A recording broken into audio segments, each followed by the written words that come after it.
Samantala, tumaas na ng 10 piso kada kilo ang presyo ng baboy sa pamilihan. Mataas kasi ang demand ngayon pero mababa naman ang supply. Saksi si Bernadette Reyes. Piwas karneng baboy muna ang ilang mamimiling inabutan ko sa isang supermarket sa Makati. Pero hindi raw dahil nagdidieta sila ngayong summer, kundi dahil sa taas presyo nitong 10 piso kada kilo. Magbabawasan mo ng grams.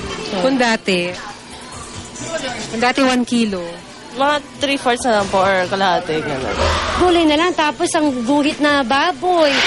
Ayon sa National Price Coordinating Council o NPCC, isa sa mga dahilan ng dagdag presyo sa karneng baboy ang mababang supply nito sa gitna ng mas mataas na demand kasunod ng Semana Santa. Yung iba nagsabi na dahil nabawasan yung importation ng pork, meron naman iba nagsabi na lumakas yung consumption, so pinapatignan po natin yan.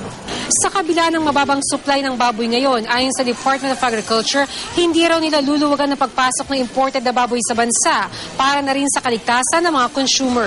Pilipinas ay foot and mouth disease free, avian influenza free, bird flu free ang Pilipinas. We don't want, diseases coming into our country. Therefore, kung sila ay magpapasok dito, kailangan reviewin natin mabuti yung kanilang processing facilities. Posibleng sa Mayo o Hunyo pa raw bumalik sa normal ang presyo ng karneng baboy ayon sa NPCC. Kaya pangamba ng mga pamunuan ng mga supermarket. Baka magmahal din ang presyo ng ibang produkto tulad ng mga delata. Kapag prolonged yung increase in pork, price of pork, pag prolonged, matagal nang nag-increase, then hindi na makapagpigil yung ibang, processing companies and they'll have to increase their price. Bukod sa karneng baboy, nagmahal din ang presyo ng manok ng 5 piso kada kilo sa ilang pamilihan.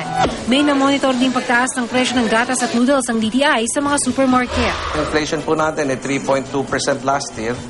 So karamihan po nung marami po sa goods, 3% lang po ang the average ang inakyat. Ako si Bernadette Reyes, ang inyong saksi.